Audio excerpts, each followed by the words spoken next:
지금은 이제 감리교로 보면 감리교에서는 이제 이 기간을 사순절로 좀 지키고 있습니다. 특별히 이번 주간은 고난 주간으로 해서 이제 금요일 날이 선 금요일로 이제 지키게 되어지는 그런 시간들인데, 제가 우리 교회에서 지금 사순절을 지키지 않는 이유가 있습니다. 뭐냐면 이 사순절에 대한 그 어떤 신학적 논의가 지금 논쟁이 많이 지금 일어나고 있어요. 그래서 사순절을 지켜야 되느냐 아니면 지키지 말아야 되느냐, 이걸 가지고 사실은 이제 교단마다 목사님들마다 이제 이렇게 논쟁이 있는 거죠. 왜냐하면 사순절의 의미를 살리는 부분은 사실은 이제 전체 신학으로 보면 조금은 이제 추돌한 부분이 있어서 지금 굉장히 좀 논란이 되고 있지만, 현재의 추세는 뭐냐면 사순절을 지키지 않는 것이 좀 좋다는 그러한 이제 약간 그런 것을 힘을 받고 있는 그런 상태이기도 합니다. 그래서 제가 이 사순절을 지키는 것에 대해서는 올해는 좀 보류하고 올해 좀 더 기도하고 연구해서 교육자들과 같이 의논하는 가운데 내년에 좀 더 분명한 얘기를 하려고 합니다. 여튼간에 그 사순절의 의미는 교단마다 또 교회마다 목사님마다 좀 의미가 조금은 다릅니다. 그런데 전통적인 의미에서 사순절의 의미는 예수님의 십자가입니다.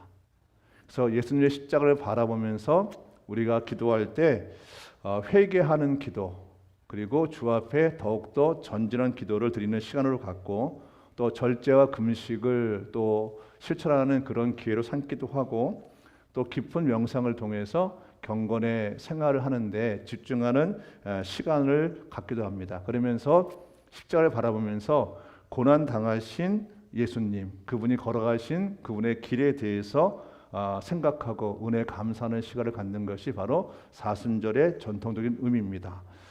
근데 사순절의 의미를 생각을 해보면 그 의미의 본질은 뭐냐면, 주님이 왜 고난 당하셨을까? 왜 주님이 십자가에 못이 박혔을까? 또 왜 그분이 피를 흘리셨을까 하는 부분들인 거죠.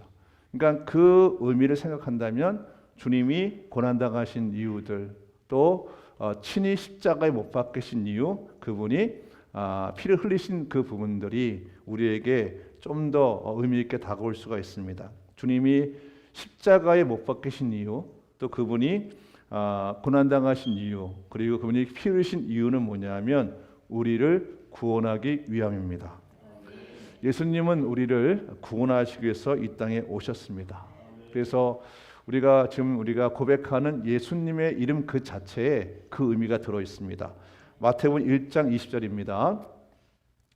주의 사자 천사가 현몽하여 요셉에게 이르되 아들을 낳으리니 그 이름을 예수라 하라. 이는 그가 자기 백성을 그들의 죄에서 구원할 자이심이라. 아멘.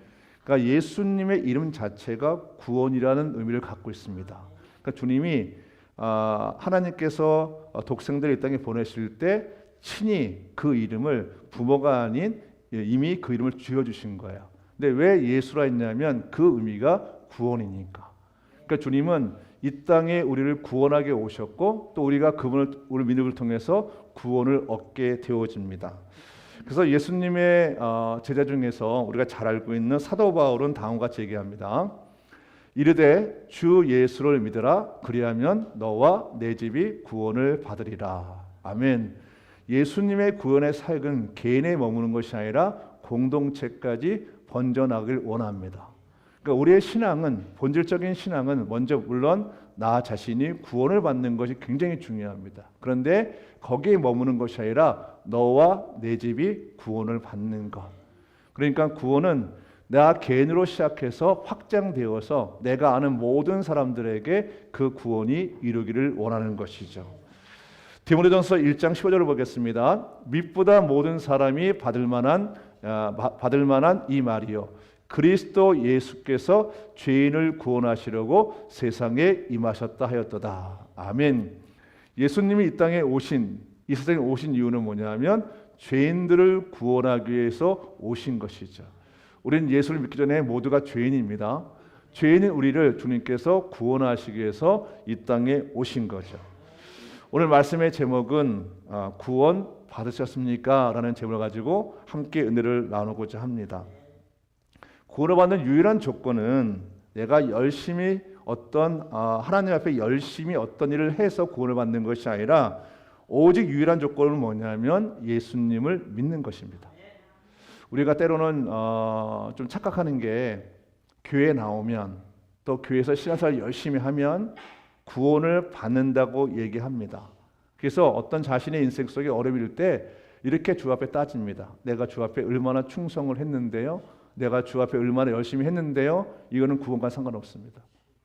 구원은 오직 예수님을 믿는 것에서 시작이 되어지고 그것은 유일한 것입니다.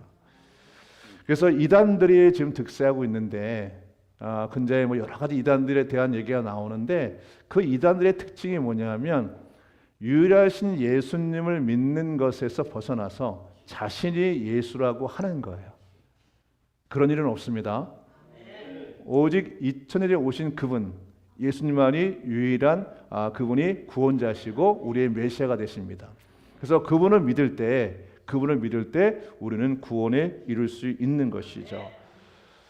제가 참 신학할 때 참 고민이 많았습니다. 제가 일반 대학을 나와서 이제 신학대학원에 들어가서 공부할 때 신앙과 신학이 좀 약간 괴리가 많았어요. 그래서 한 3년 동안 공부할 동안 교수님들과 많은 논쟁이 있었습니다. 보통 신학에서는 우리가 지금 얘기하는 유일성, 그러니까 하나님의 유일성, 예수 그리스도의 유일성에 대해서 이걸 상대적으로 바꿔요. 그래서 예수 외에도 다른 것에 구원이 있다고 자꾸 얘기하는 신학이 나옵니다. 그래서 그 신학을 공부하는 건 좋은데 우리는 목회를 할 사람들인데 우리가 성경을 얘기해야 되는 거지 성경의 다른 것을 얘기하면 안 되는 것이죠. 그래서 우리가 현재 있는 많은 세상 사람들은 예수님이 유일한 구원자라는 것에 대해서 굉장히 반감이 많습니다. 왜 곧 예수님만 유일한 구원의 대상이냐? 왜냐하면 부처님도 있고 알라도 있고 여러 가지 타 종교 신들도 있는데 왜 굳이 예수님만이 유일한 구원자시고 왜 하나님만이 유일한 하나님이라고 그들은 논쟁을 하기를 원합니다. 결론은 논쟁할 필요 없습니다. 할렐루야. 이거는 믿음에 대한 부분이기 때문에 변론이나 설명할 필요가 있는 것이 아니라 그것은 진리의 싸움이기 때문에 그것을 믿는가 믿지 않는가입니다. 그래서 때로는 조금의 우리가 설명은 필요하지만 논쟁할 필요는 없는 것이죠. 중요한 것은 뭐냐면 예수님만이 우리의 유일한 구원자가 되십니다. 그래서 우리가 예수님을 그러면 어떤 분을 믿어야 되는가, 어떻게 믿어야 되는가 굉장히 중요하겠죠. 오늘 본문에서는 바로 베드로가 예수님을 어떻게 믿어야 되는지, 우리가 어떻게 고백을 해야 되는지에 대해서 정확히 보여주고 있습니다.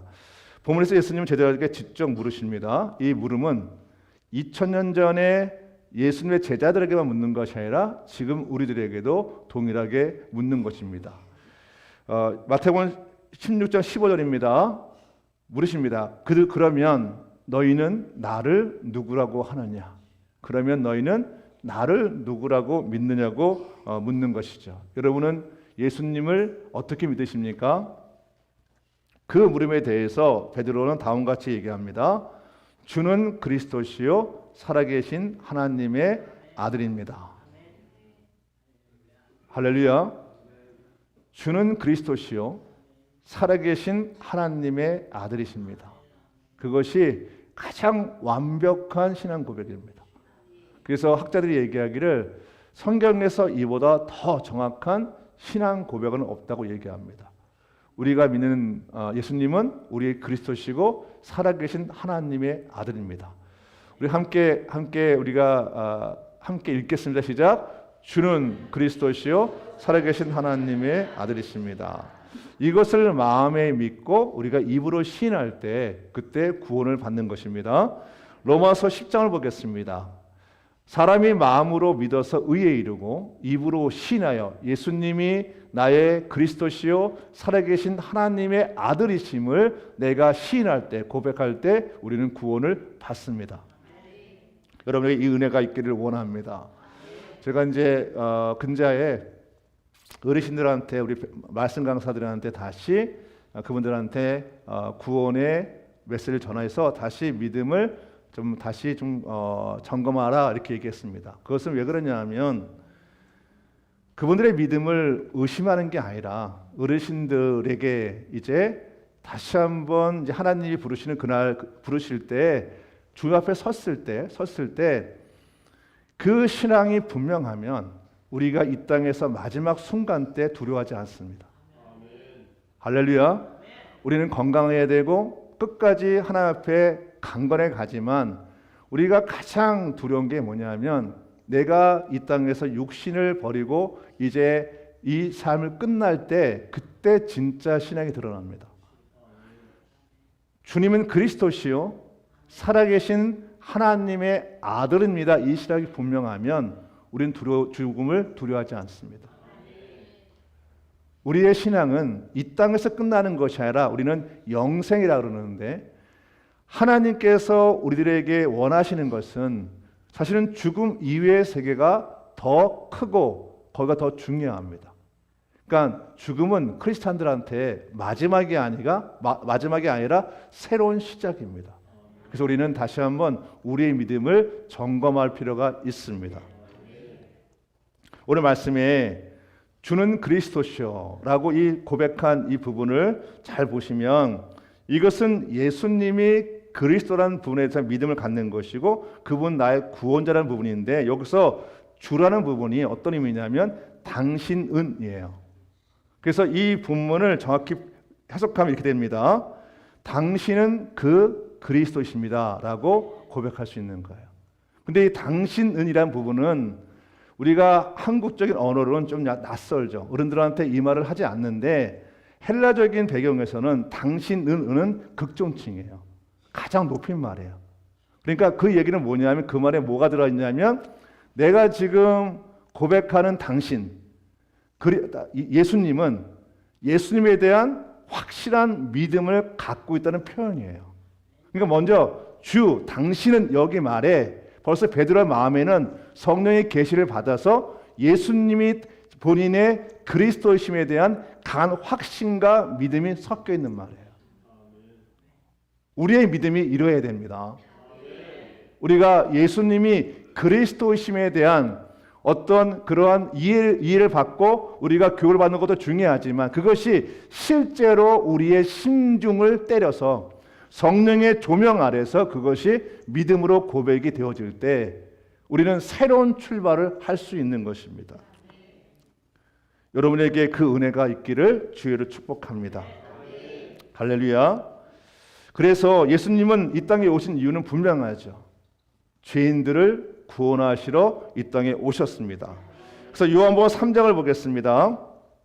3장 10절에 보면 이렇게 됩니다. 하나님이 세상을 이처럼 사랑하사 독생자 예수님을 주셨으니 이는 예수님을 믿는 자마다 멸망치 않고 영생을 얻게 하려 하심이라.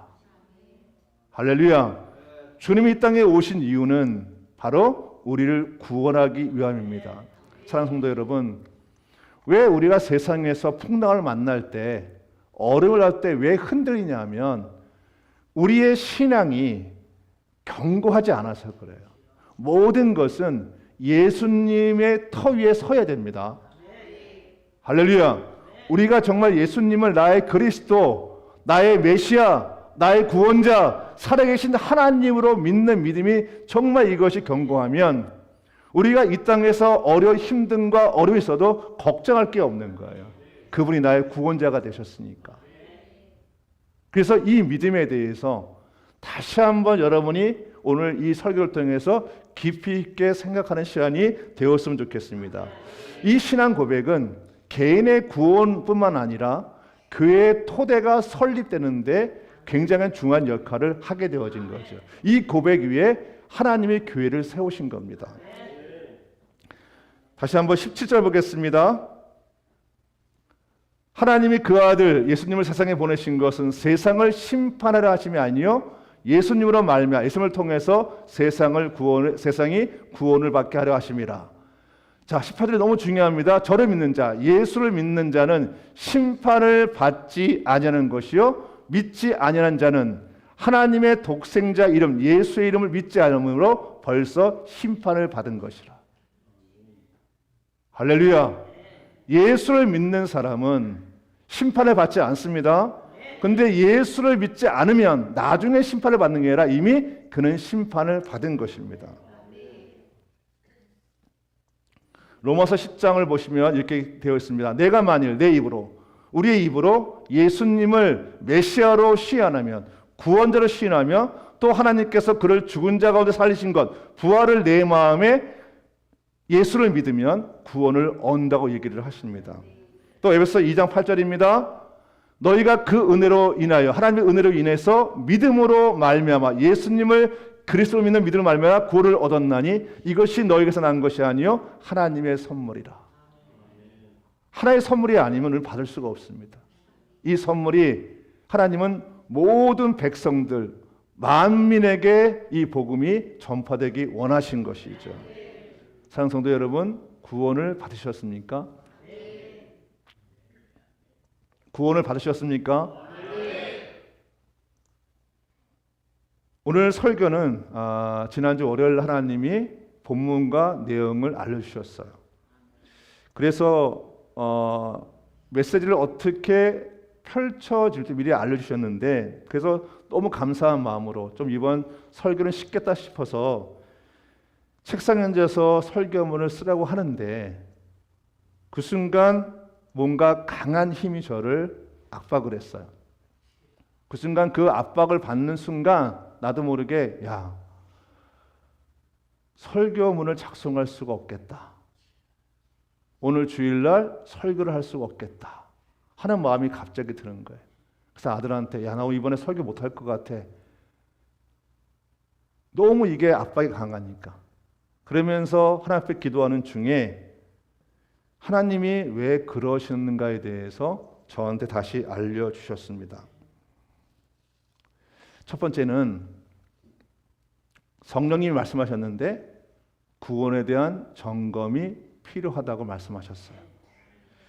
우리는 구원을 받는 것에 대해서 너무 쉽게 생각합니다. 그래서 그냥 내가 교회를 다니니까, 나는 어렸을부터 모태신앙이니까 구원을 받았다 치고 라고 생각하는 게 있습니다.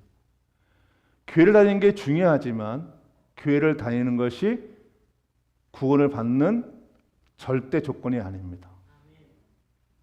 직분도 구원을 받는 것의 절대 조건이 아닙니다. 구원은 오직 내가 믿는 예수님을 유일하신 구원자요 구세주로 믿는 것 외엔 다른 길이 없습니다. 여러분, 이 신앙의 토대가 흔들리는 순간 내 신앙만 흔들리는 것이 아니라 내 인생 전체가 흔들리는 거예요. 왜 우리가 때로 두렵고 힘든데, 두렵고 힘들 때 그걸 붙잡으냐면 우리의 신앙 고백이 정확하지 않아서 그렇습니다. 두려움과 공포는 사단이 주는 겁니다. 근데 그것이 올 수는 있습니다. 근데 그것을 가지고 묵상하고 그것에 내가 함몰되어서 내 인생에 대해서 소망이 없어지는 건 뭐냐면 이 근본적인 신앙이 흔들려서 그렇습니다. 무엇을 세우든 간에 우리는 이 예수님이 우리의 구세주가 된 터를 분명히 해야 됩니다. 그래서 사랑하는 성도 여러분, 여러분의 믿음을 의심하는 얘기가 아니라 다시 점검이 필요하다는 거죠. 내가 예수님을 정말 구세주로 믿고 있는가? 내가 예수님을 나의 유일하신 하나님으로 믿고 있는가? 이 신앙이 정확할 때 우리는 다시 예수의 이름으로 일어날 수 있습니다.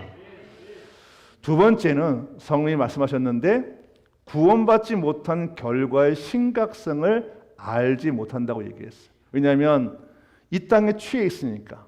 그래서 모든 마음이 이 땅에서 잘 되고 뭐가 행복하면 다 끝나는 걸 생각하기 때문에 우리가 이 구원을 받는 거와 받지 못하는 심각성을 지금 잃어버렸다고 얘기를 하시는 거죠. 구원받지 못하면 우리 인생의 최종적인 결판은 최후 심판 때 그것이 일어납니다.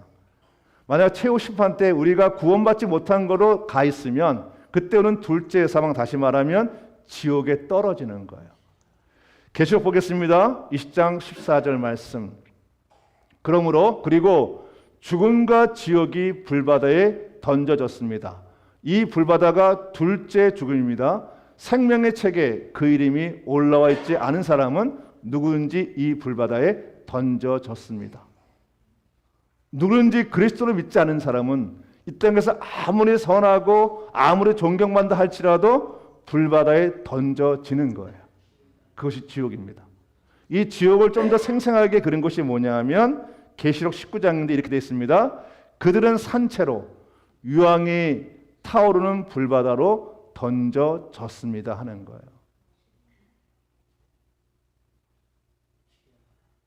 우리가 예수 그리스도를 믿는 건 요식행위가 아닙니다. 할렐루야. 그냥 우리는 적당하게 예수를 내가 믿어요, 내 지식적 동의로 하는 것이 아니라 우리 심중에서 나오는 그리스도 안에서 믿는 믿음 안에서 그 고백이 이루어져야 합니다. 할렐루야. 여러분, 구원받지 못한 것에 대한 심각성이 있다면 우리들은 지금보다는 더 하나님 원하시는 신앙으로 가까이 갈 수 있을 것입니다. 어떤 분이 그렇게 표현하더라고요. 유황이 타오르는 불바다 그 지옥의 고통은 지금 이 땅에서는 상상도 할 수 없는 고통이라고 얘기합니다. 더 중요한 건 그것은 영원하다는 거예요. 영원하다는 거예요. 우리는 이 땅에서 아무리 힘들고 어려워도 이 땅에서는 정해진 시간이 있잖아요. 근데 우리가 죽음 이후에는 영원한 영생이든지 영벌이든지 둘 중에 하나입니다. 그래서 우리는 다시 한번 이 심각성을 가져야 됩니다. 그리고 구원은요, 이 땅에서만 기회가 있는 거예요. 우리가 살아있을 때, 우리가 아직 육체가 살아있어서 내가 주 앞에 고백할 수 있을 때 이때만 기회가 주어지는 겁니다. 죽음 이후에는 그 기회가 없습니다. 그래서 정말 내가 구원받은 자라면 구원받지 못한 영혼들을 위해서 간절히 기도하는 것이 우리의 크리스찬의 신앙이겠죠. 아까 말씀처럼 주 예수를 믿으라, 그리하면 너와 내 집, 너의 구원을 끝나는 것이 아니라 그 다음에 네가 속해 있는 공동체까지 그 구원이 이룬다고 말씀하시는 거예요. 우리에게 영의 기도가 필요합니다. 정말 한 영혼을 위해서 그들이 지옥에 떨어지지 않도록 간절히 기도하는 것이 너무 중요하죠. 저는 그 모습을 모세와 사도월에서 볼 수가 있었습니다. 출애굽기 32장 30절입니다. 이튿날 모세는 백성에게 말하였다. 당신들은 크나큰 죄를 지었습니다. 그러나 이제는 내가 주님께 올라가서 당신들을 용서달라고 빌겠습니다. 모세가 하나님께로 돌아가서 아뢰었습니다. 슬픕니다. 하나님, 이 백성이 금으로 신상을 만듦으로써 큰 죄를 지었습니다. 그러나 이제 주님께서 그들의 죄를 용서하여 주시옵소서. 그렇게 하지 않으시려면 주님께서 기록하신 책에서 저의 이름을 지워 주십시오. 처음 성경을 읽을 때 저는 이게 충격이었어요. 어떻게 자기의 이름, 누구나 그 책에 기록되기 원하는 자기 이름을 지어버려서라도 자기가 사랑하는, 자기가 이끌고 있는 그의 양의 무리들을 구원해달라고 그 기도했을까? 저는 이 모습이 우리가 반드시 가져야 되는 그런 신앙이라고 생각합니다. 우리 안에 이 불이 들어왔으면 좋겠습니다. 그냥 내 눈에 보였을 때만, 아무도 내 눈에 보였을 때만 그냥 괜찮은데 이것이 아니라 우리는 죽음 이후에 생각을 더 많이 해야 됩니다. 사도 바울의 모습을 보겠습니다. 내가 그리스도 안에서 참말을 하고 거짓말을 하지 아니하노라. 나에게 큰 근심이 있는 것과 마음에 그치지 않는 고통이 있는 것을 내 양심이 성령에서 나와 더불어 증언하노니 나의 형제 곧 골육의 친척을 위하여 내 자신이 저주를 받아 그리스도에게서 끊어질지라도 원하는 바로다. 자기가 사랑하는 이스라엘 백성들이 구원을 받는 일이라면 자기가 구원해서 제외되고 좋다고 그렇게 기도한 거예요. 이건 사람이 할 수 있는 기도가 아니에요.